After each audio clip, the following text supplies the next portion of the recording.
unintentionally, right? So you have mama and papa, you have, an older senior citizen, they had surgery or hip surgery or whatever, and they have pain medication, and maybe they forgot they already took it, and they take it again. Now they're having an opioid event, right? Now they're unconscious. You have a youth, and they have a sports injury, doctor gives them a pain medication, they unintentionally take too much, now they're having an opioid event. And so overdoses happen everywhere. And so this is just hopefully helping to change that. So this is Brogan, right? He went to Franklin Academy, good school, good parents. That was his room right there with the door. This is Brogan when he was younger, right here, right? And so Brogan went to play football, did sports.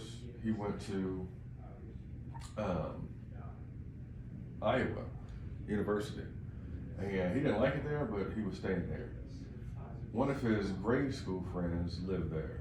And so for summer last year, his friend gave him about 4 or 5 Percocets, and said, hey man, take these, this will help you relax after you work out.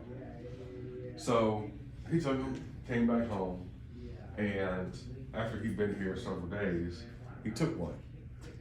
He was Snapchatting. This is my professor. He used to be my professor. It was Brogan. I met him one time. He's a good kid. Was a good kid. He was Snapchatting with his girlfriend here, and she said he had locked his door. And she said all of a sudden he started throwing up, and then he lost consciousness. And so his sister here knocked on his door in the morning because she needed him to move his car. And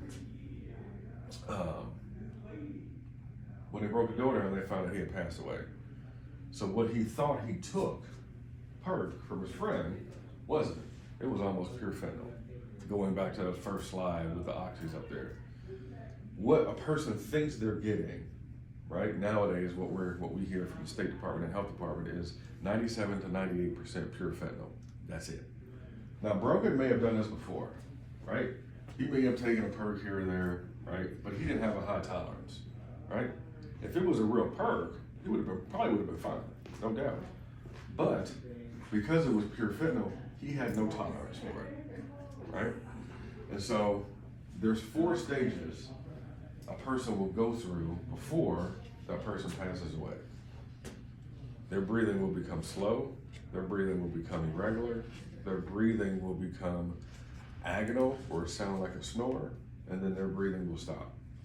Depending on how high that person's tolerance is and how powerful the substance is they ingested will determine how quickly they move through those 4 stages of breathing. If somebody has a high tolerance, right, they will progress through those 4 stages of breathing at a relative steady pace. They'll balance somewhere out in the middle.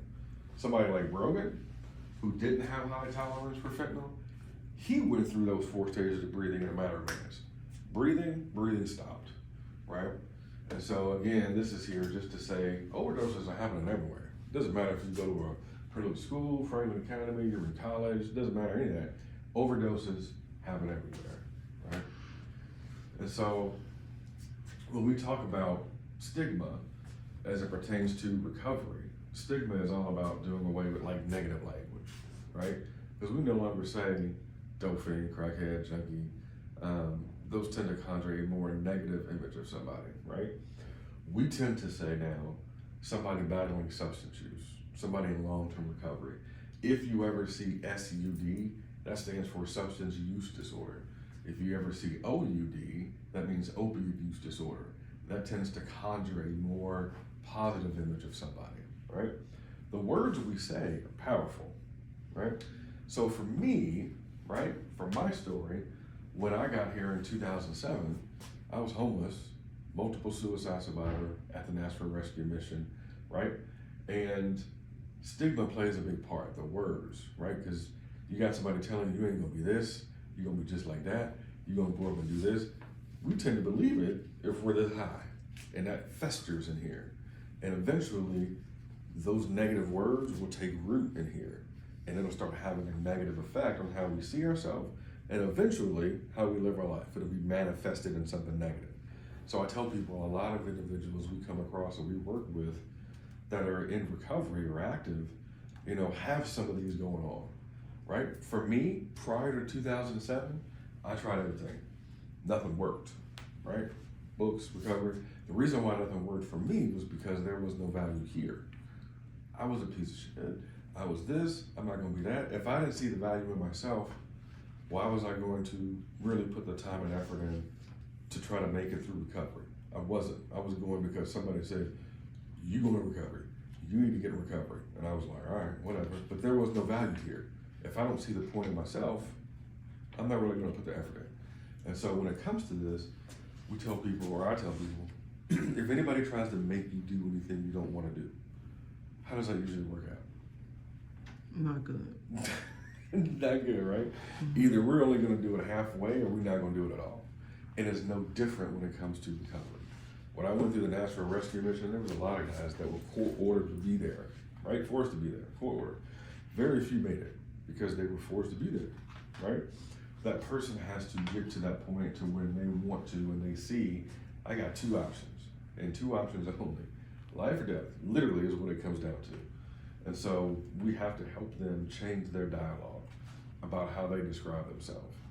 It doesn't happen overnight, but I tell people, especially when I'm talking to people who are active, I say, we cannot wait until we become or get close to becoming the person we want to be before we start having healthy dialogue. We have to start describing ourselves how we want to be now, today. So when they're in Buffalo Valley, I say, yes, you're in Buffalo Valley, but you still talk about yourself. You still describe yourself in the way that you want and how you see yourself. You have to speak those things now. And so what happens a lot of times is we hear somebody say something negative about themselves in a joking fashion. And this is what I tell people who are trying to help others, whether they're therapists or just lay people or church members. When they're trying to help someone who is active, I'll say, we're trying to form a bond, right? And so we want to build that trust. And so we may hear them say something negative about themselves in a joking fashion. And because we want to try to bond with them, we may just let it go. We may chuckle with them. We may go, whatever. But we don't try to correct them. And so I tell them, don't miss those little opportunities, right? Say, look, I know you were probably joking, but we really need to work on how you describe yourself. We need to change that language. Is it impossible? No, nothing's impossible. But if that person doesn't have a healthy dialogue about themselves, it's going to make it very difficult.